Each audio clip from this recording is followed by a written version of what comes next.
이탈리아의 한 철학자가 한국에 살면서 이 한국인의 삶을 네 가지 개념으로 규정했다라는 제가 이야기를 들어본 적이 있는데요. 한 네 가지 정도 이 한국 사회를 키워드를 뽑았습니다. 첫 번째는 끝없는 경쟁.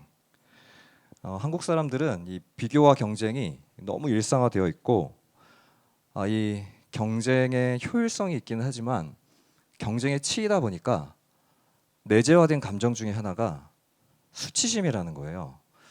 그 성공의 사다리를 올라가다가 그 깊은 그 소위 말하는 주류에 들지 못했을 때 느껴지는 감정이 수치심이다. 그래서 한국 사람들 안에는 깊은 내면 안에 누군가와의 비교를 통한 수치심이 내재화돼 있고, 실상 시험 여러 가지 경쟁 시스템은 그 소수의 승자, 다수의 패자를 만들어서 내면을 깊이 병들게 한다. 이게 첫 번째 진단이었습니다. 그리고 두 번째는 극단적인 개인주의. 사실 편해요, 개인주의가요. 옆에 있는 사람 신경 안 써도 되고, 그리고 나만 잘하면 되니까. 제가 신방을 하다가 이제 한 팀장쯤 되는 우리 리더십이었는데, 요즘 신입들이 그렇게 힘들대요. 뭔가 같이 팀 플레이를 하려고 하면 이렇게 칼같이 자기 바운더리를 치고 그 선을 넘어가는 거에 대해서 굉장히 좀 불편해한다. 그래서 팀 플레이하는 게 너무너무 어렵다. 참 이기적이다. 그리고 세 번째는 전 이 부분이 좀 와닿았는데, 일상의 사막화라는 표현을 썼습니다. 삶이 그 사막처럼 메마르고 너무 건조해져서 기쁨이나 즐거움, 슬픔을 표현하는 것이 한국 사람들은 너무 삭막하다. 그리고 마지막으로 네 번째가 생활 리듬의 초가속화라고 하는 표현을 썼어요. 그냥 가속화도 아니고 초가속화. 너무 빠르다는 거예요. 계속 쫓기듯이 달려가고 있고, 이 네 가지 개념을 설명하면서 이렇게 한 문장으로 한국 사회를 정리했습니다. 한번 들어보세요. 동의가 되시는지. 가장 극단적이고 강력한 허무주의에 순응해버린 나라. 이런 거 아닐까요? 다 그렇지 뭐 그런 거야. 삶이 거기서 거기지. 이런 허무주의에 나도 모르게 순응을 해버리고 그 안에서 타인의 고통, 절망에는 무감각해집니다. 그리고 나도 더 이상 그 시스템 안으로 들어가는 거에 대해서 더 이상 열정을 낸 것도 좀 쉽지 않은 것 같아요.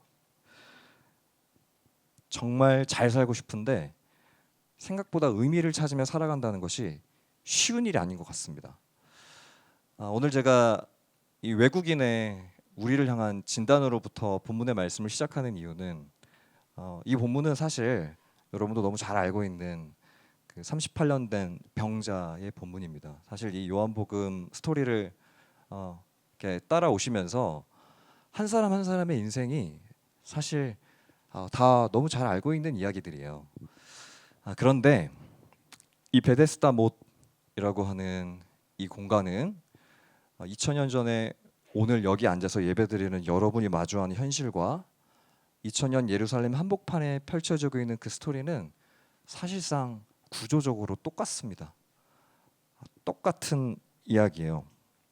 저는 이것을 베데스다 신드롬이라고 붙여보고 싶습니다. 모두 다 하나의 헛된 목표를 설정해서 최선을 다해 살아가지만 정작 그 끝에는 잡을 수 없는 결과만이 있는 것.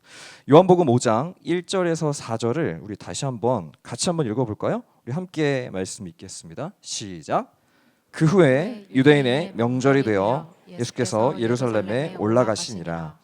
예루살렘에 있는 양문 곁에 히브리 말로 베데스다라는 못이 있는데 거기 행각 5이 있고 그 안에 많은 병자, 맹인, 다리 저는 사람, 혈기 마른 사람들이 누워 물의 움직임을 기다리니 이는 천사가 가끔 못에 내려와 물을 움직이게 하는데 움직인 후에 먼저 들어가는 자는 어떤 병에 걸렸든지 낫게 되밀어라.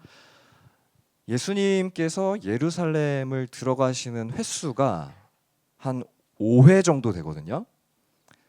마지막 십자가를 지러 가실 때가 5번째 방문이었는데 나머지 마태, 마가, 누가복음에는 예수님의 앞선 4번째 방문이 사실상 잘 기록이 되어 있지 않아요.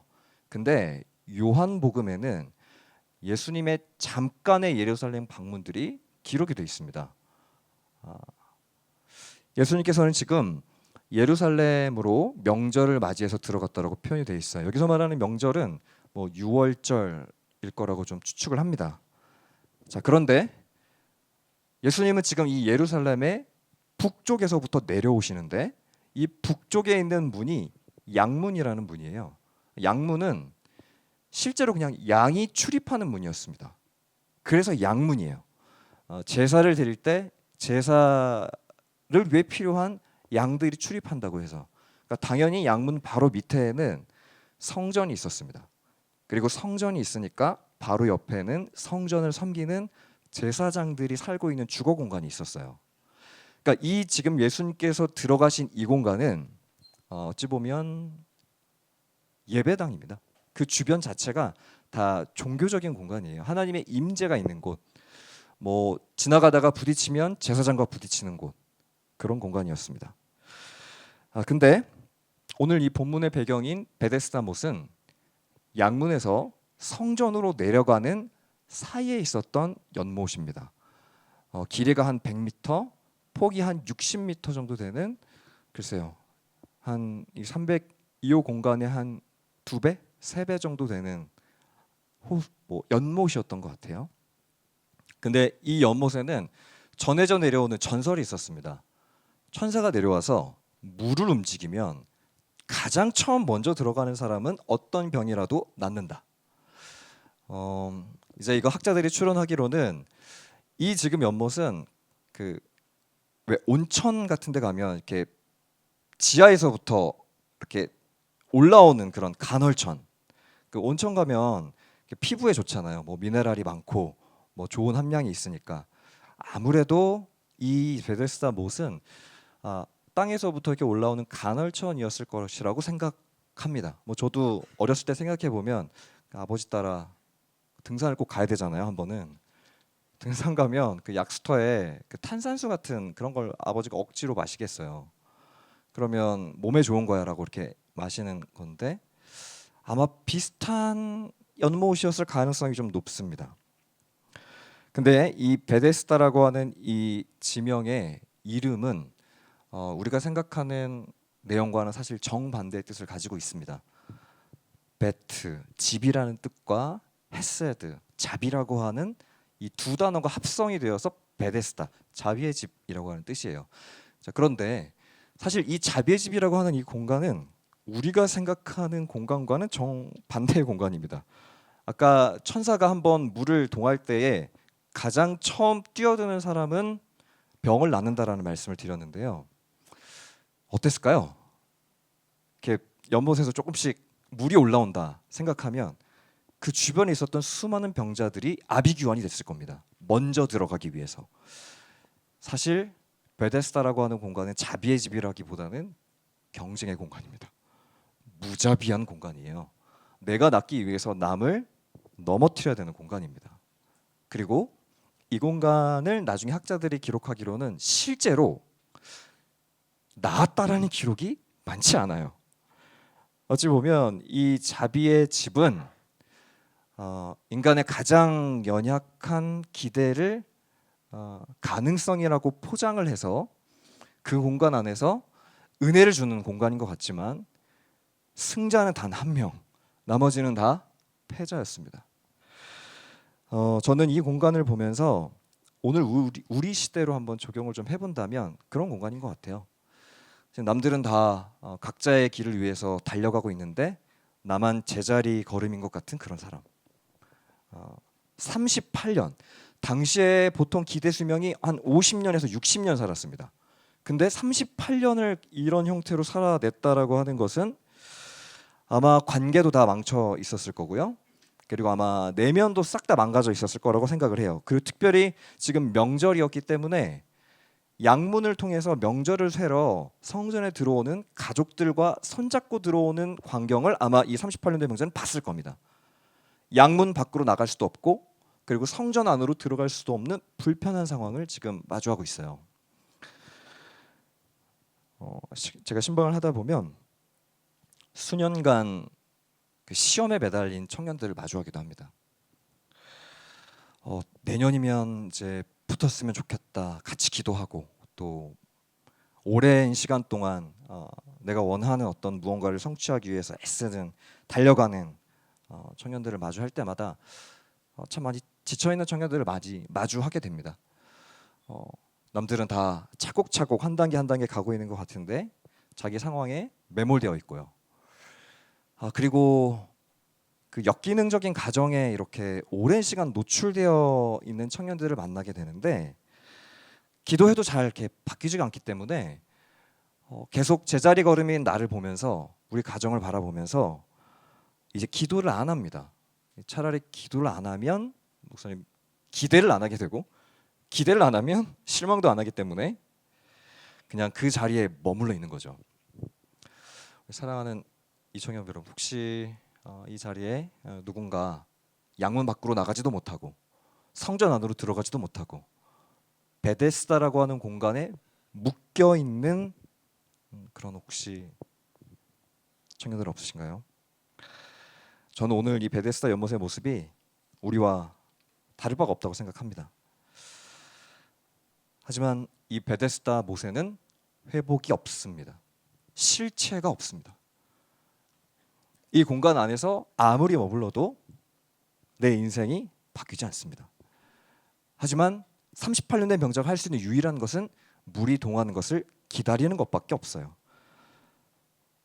베데스다를 사실 떠나야 됩니다. 여기 계속 있으면 안 돼요. 그때 이 베데스다라고 하는 공간에 예수님이 찾아오십니다.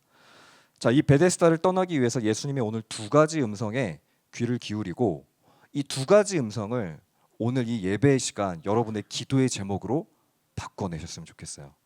자, 첫 번째 예수님이 오늘 예배드리는 여러분에게 동일하게 묻는 질문입니다. 내가 낫고자 하느냐? 요한복음 5장 6절 말씀 같이 다시 한번 읽어볼까요? 함께 읽습니다. 시작. 5장 6절 한번 같이 볼까요? 함께 읽습니다. 시작. 예수께서 그 누운 것을 보시고 병이 벌써 오래된 줄 아시고 이르시되 내가 낫고자 하느냐? 보셨다라고 하는 표현, 설교를 통해서 많이 들어보셨겠죠. 보셨다라고 하는 것은 우리 내면을 깊숙이 예수님께서 꿰뚫어 보시는 그런 시선을 말하는데요. 38년 된 병자에게 내가 낫고자 하느냐라고 물으십니다. 너무 당연한 질문인데요. 그리고 사실 불쾌한 질문입니다. 아픈 사람에게 낫고자 하느냐? 여러분이 병원을 가서 의사에게 그 의자 앞에 앉았는데 의사가 여러분에게 낫고자 하느냐? 불쾌하지 않으세요, 이거? 예수님께 사실 좀 마음에 빈정이 상하는 질문일지도 모르겠어요. 예수님 다 아신다면서요. 예수님 여러분의 상황을 다 아신다면서요. 내가 기도하지 않아도 우리의 내면을 다 꿰뚫으신다면서요. 근데 왜 예수님은 이런 질문을 지금 저와 여러분에게 던지고 계실까요? 이 질문은 목표의 목표를 묻는 질문입니다. 이 질문은 목표의 목표를 묻는 질문이에요. 잘못된 목표를 추구하고 있는 병자의 38년 된 인생을 깨뜨리는 질문입니다.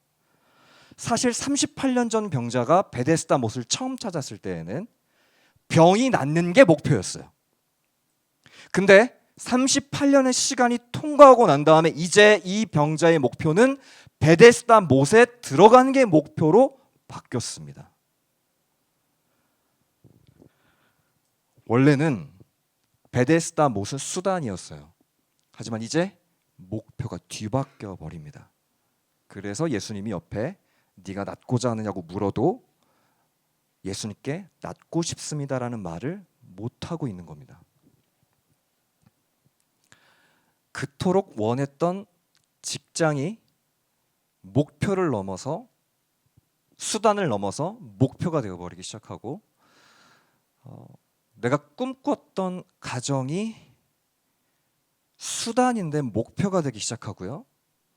그리고 섬김의 자리에 있는 우리 마을장들, 순장들, 또 연합예배 우리 팀들, 처음 우리의 목표는 예수님을 뜨겁게 예배하고 찬양하고 순모임의 원래 목표가 뭐였습니까? 말씀 안에서 영적으로 성장하는 것이었는데 그 목표가 희미해집니다. 근데 예수님은 다시 한번 여러분에게 질문하세요. 네 인생의 목표가 진짜 목표가 뭐니? 정말 네가 원하는 게 뭐니? 저는 이런 예수님의 질문 방식이 요한복음 21장에도 동일하게 나온다고 저는 생각해요. 베드로에게 찾아오십니다. 그리고 찾아오셔서 그물을 다시 쥐어든 베드로에게 이렇게 물어보세요. 베드로야, 네가 정말 나를 사랑하느냐? 사실 베드로는 처음 사랑으로부터 시작을 했는데 그 사랑이 자신의 약함으로 인해 다시 수단이었던 그물을 잡는 것으로 변질되어 버립니다. 사랑하는 청년 여러분, 정말 38년 된 병자의 목표가 병이 낫는 것이었다면 정말 그 베데스다 연못이 이 병을 낫게 해줄 수 있는 것인지 다시 한번 생각해 보셨으면 좋겠어요.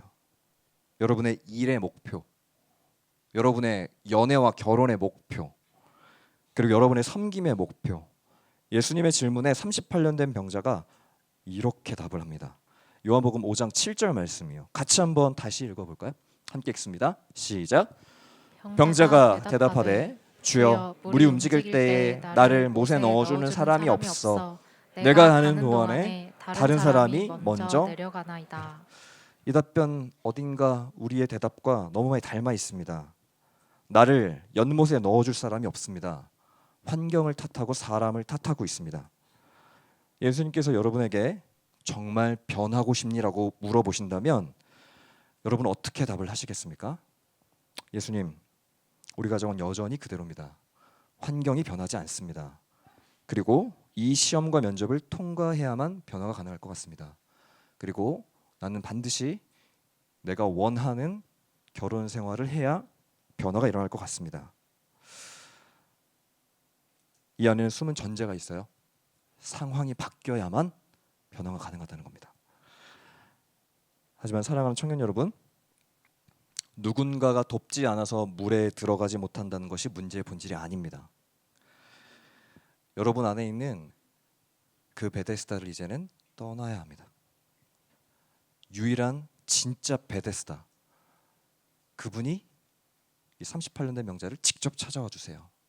우리의 베데스다는 예수님 한 분입니다. 진정한 베데스다 되시는 예수님께서 여러분의 인생에 오늘 찾아와 주셔서 네가 낫고자 하느냐? 정말 변하고 싶니? 정말 다시 바꾸고 싶니? 라고 여러분에게 물으신다면 오늘 솔직하게 예수님께 이렇게 한번 답하셨으면 좋겠어요. 주님, 저 정말 낫고 싶습니다. 더 이상 누워있고 싶지 않습니다. 저 정말 다시 일어나고 싶습니다. 저 정말 낫고 싶습니다. 우리 옆에 있는 씨들에게 한번 이렇게 고백하셨으면 좋겠습니다. 진정한 베데스다 되신 예수님께로 다시 돌아갑시다. 옆에 있는 씨들 한번 얘기할까요? 네. 여러분의 인생을 묻고 있는 그 베데스다는 다 다르지만 다시 여러분은 예수님께로 가야 합니다. 그리고 두 번째 음성인데요. 일어나 내 자리를 들고 걸어가라. 8절 말씀 다시 한번 읽겠습니다. 시작. 예수께서 이르시되 일어나 내 자리를 들고 걸어가라 하시니. 병자는 예수님께 자신을 못에 넣어주는 사람이 없다라고 답변을 했고 그가 기대했던 것은 예수님이 나를 도와서 못에 넣어주는 것을 저는 기대했을 것 같아요. 넣어줄 사람, 도와줄 사람. 하지만 예수님은 돕지 않으십니다. 그를 부축해서 연못으로 넣지 않으세요. 그에게 직접적으로 명령하셔서 일어나라. 내 자리를 들고 걸어가라. 우리가 예수님께 어떤 요청과 기대를 할 때 우리도 이런 방식을 택할 때가 있습니다. 예수님, 이 베데스다라고 하는 시스템에서 제가 먼저 뛰어갈 수 있도록 저에게 뭐 재능을 주시고, 저에게 재정을 허락해 주시고, 저에게 기회를 주시고, 베데스다로 뛰어들 수 있는 능력을 저에게 부어 주세요. 그러나 예수님께서는 그렇게 말씀하시지 않아요. 아예 새로운 방식으로 도와주십니다. 아예 다른 방식으로, 아예 베데스다로 가는 게 답이 아니라 아예 삶의 자리를 바꾸어 내라고 얘기를 하세요. 아예 예수님께로 집중할 것을 이야기하십니다. 세 개의 단어가 지금 병렬되어 있는데, 첫 번째로는 일어나. 여기서 말하는 일어나는 언젠가 일어나는 것이 아니라 지금 이 순간 일어나라는 겁니다. 자, 일어나라고 하는 동사를 들었을 때 38년 된 병자는 일어날 수 있는 가능성에 대해서 굉장히 많은 고민을 했을 거예요. 내가 지금 일어나다가 넘어지면 어떡하지? 여기서 진짜 내가 일어날 수 있을까? 진짜 변할 수 있을까? 왜냐하면 38년 동안 똑같은 시도를 여러 번 반복했을 거란 말이에요.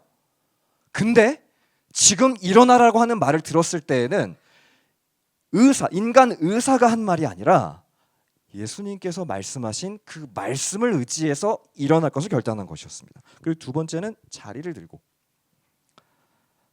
이 병자의 자리는 아마 뭐 학자들이 추론하기로는 뭔가 이렇게 매트 같은 것을 그 앞에 이 베데스다 못에 여러 개를 두었을 것이라고 추정을 합니다. 왜냐하면 자기 자리를 맡아야 되잖아요.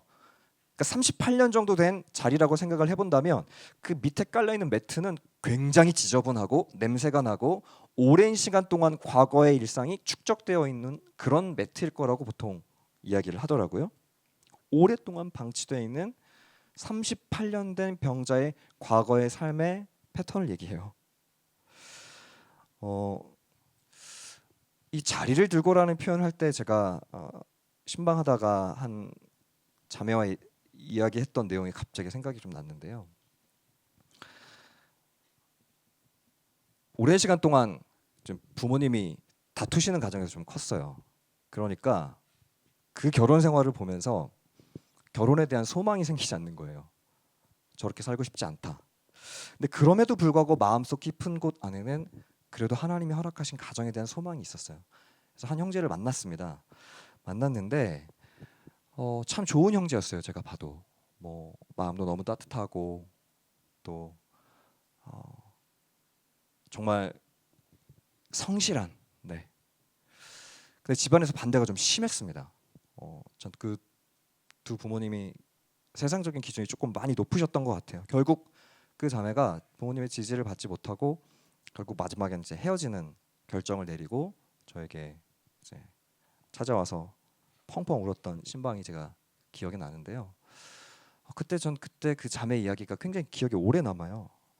목사님, 지난 시간의 그 삶의 궤적이 앞으로 나아가지 못하게 만드는 이 굴레가 목사님 너무 힘이 듭니다. 제가 정말 하나님 안에서 건강한 가정을 이룰 수 있을까요?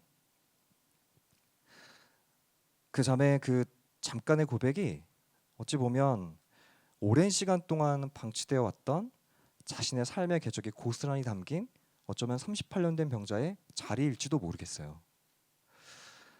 그러나 오늘 예수님께서는 이렇게 말씀하십니다. 네 자리를 들고 거기서 좀 빠져나와라. 다시 그곳에 눕지 마라. 습관대로 살지 말고 본래의 흔적에 기대어 다시 누우려고 하지 말고 다시 내가 할 일을 기대해라. 소망해라. 그리고 마지막 동사가 걸어가라예요. 걸어가라. 병이 나은 그는 이제 베데스다에 머물 이유가 없습니다. 더 이상 거기 있을 필요가 없어요. 성전으로 들어가서 예배하든지 양문 밖으로 나가서 새로운 삶을 시작하든지 새롭게 반응하는 것에 대해서 예수님이 도전해 주고 계세요. 사랑하는 청년 여러분, 예수님을 그저 우리 인생을 베데스다 못으로 뛰어갈 수 있는 조력자 정도로 생각하셔서는 안 됩니다. 오늘 여러분 예수님께 여러분의 간절한 열망을 담아 기도할 때 내가 원하는 수준의 취업, 내가 원하는 수준의 결혼, 내가 원하는 수준의 성공, 이 수준으로 예수님을 여러분이 상대하고 기도하기 시작한다면 그것을 응답해 주시지 않는 예수님을 마주했을 때 여러분의 믿음이 부정당하는 것 같은 시간을 통과하게 돼요. 그러나 예수님은 그렇게 오신 분이 아닙니다. 삶의 문제를 완전히 바꾸어서 일어나 내 자리를 들고 걸어가라. 베데스다에 더 이상 집착하지 말고 유일한 베데스다 되신 예수님께 다시 한번 초점을 맞추는 인생, 그 거룩한 회복이 시작되는 공간이 바로 오늘 이 예배여야 합니다. 이 주일 이 예배 한 번을 통해 여러분의 목표 위에 진짜 목표가 다시 재설정되어야 돼요. 말씀을 마무리하고 싶은데요. 저는 오늘 이 앞선 이 베데스다 38년 된 병자의 회복도 회복이지만 사실 저에게도 이 본문은 익숙한 본문이었습니다. 근데 이 본문을 묵상하다가 저에게 마주하고 다가왔던 내용은 사실 이 치유와 회복이 일어나고 난 그 다음 이야기였어요. 요한복음 5장 9절에서 10절 말씀인데요. 우리 9절에서 10절 말씀을 같이 한번 다시 읽어볼까요? 함께 읽습니다. 시작. 그 사람이 곧 나아서 자리를 들고 걸어가니라. 이날은 안식일이니 유대인들이 병 나은 사람에게 이르되 안식일인데 내가 자리를 들고 가는 것이 옳지 아니하니라. 38년 된 병자를 모르는 사람은 없었고 예수님은 그를 주목하셔서 그의 목표를 재설정해 주시고 그리고 새로운 방향성의 길을 내주시고 난 다음에 그는 걸어갔습니다. 근데 문제는 그 주변에 있었던 사람들의 반응이었어요. 율법주의자들의 매서운 비판이 시작이 됩니다. 병자가 치유된 날은 안식일이었고 유대인들은 병 나은 사람에게 축하한다, 잘됐다, 정말 너무너무 잘했다 라고 말하지 않았고 그를 평가합니다. 안식일인데 네가 자리를 들고 가는 것이 옳지 아니하다. 너 주저앉아 있어야 된다는 거예요. 저는 이 장면을 보면서 종교가 얼마나 무서울 수 있는지를 보게 됩니다. 율법주의자들은 38년 동안 죽음과도 같은 시간을 통과하고 있는 이 병자의 영혼에 전혀 관심이 없어요. 그리고 생명을 회복하고 온전해지는 것에 아무런 관심이 없습니다. 오로지 이 안식일 규례를 어긴 자신의 기준, 자기의 자존심, 자기의 판단, 자기의 생각에 매여서 영혼의 상태를 보지 못했습니다. 예수님이 사실 이 예루살렘을 십자가 지시기 전에 들어가셨던 이유는 마치 사마리아 여인을 통과하여야 하겠는지라라고 한 명의 영혼을 만나시기 위해 들어가셨던 것처럼 사실상 예수님의 이번 예루살렘 방문은 이 38년 된 병자 한 명을 위한 방문이었다고 저는 생각해요. 그러나 종교는 가장 추악한 모습으로 오늘 이 본문에 기록되어 있습니다. 율법주의자들은 옳고 그름, 맞고 틀림에만 관심이 있었어요. 생명의 회복, 생기, 다시 살아남, 그 복음으로부터 오는 기쁨과 감격은 아무런 관심이 없었습니다. 자신들이 만들어 놓은 기준에만 관심이 있었고 자기 생각에만 초점이 맞춰져 있었습니다. 이를 통해서 편을 가르고 판단합니다. 기독교는 배제의 종교가 아닙니다. 포용의 종교예요. 우리는 종교 생활을 하는 사람들이 아니라 예수 안에 생명을 누리는 자들이고 유대인들은 이 장면을 마주하고 나서 물어요. 너한테 자리를 들고 걸어가라고 한 사람이 누구냐? 예수님 찾겠다는 거예요. 지금 예수님 잡아 죽이려고 하는 겁니다. 또 이 율법주의자들이요. 사랑하는 우리 이청년부 청년 여러분, 이 베데스다는 자비의 집이었지만 아이러니하게도 무자비의 집이었습니다. 전 우리 이청년부 연합 공동체가 그리고 여러분의 순모임이 여러분의 공동체가 예수님께서 찾아가셔서 보시고 내가 낫고자 하느냐, 그러면 무너져 있는 영혼을 지붕을 뜯어서라도 예수님께 데리고 가는 믿음의 공동체가 되길 소망합니다. 그 매서운 기준과 판단의 칼날로 상대방을 겨누는 공동체가 아니라 예수님께로 다시 나아가 우리에게 자존심이 어디 있습니까? 우리에게 주장할 것이 어디 있습니까? 다시금 예수님께로 겸손하게 여러분의 인생을 솔직하게 내어드리고 그 자존심 좀 내려놓고 네가 낫고자 하느냐? 예 주님, 제가 오랜 시간 동안 누워 있었습니다. 이제는 좀 일어나고 싶습니다. 이제는 좀 예수님 손을 붙잡고 다시 한번 자리를 들고 그 익숙한 자리를 좀 떠나고 싶습니다. 좀 이런 고백으로 예수님의 마음을 한번 시원케 해보시지 않겠습니까? 오늘 이 말씀의 내용을 기억하시면서 우리 함께 이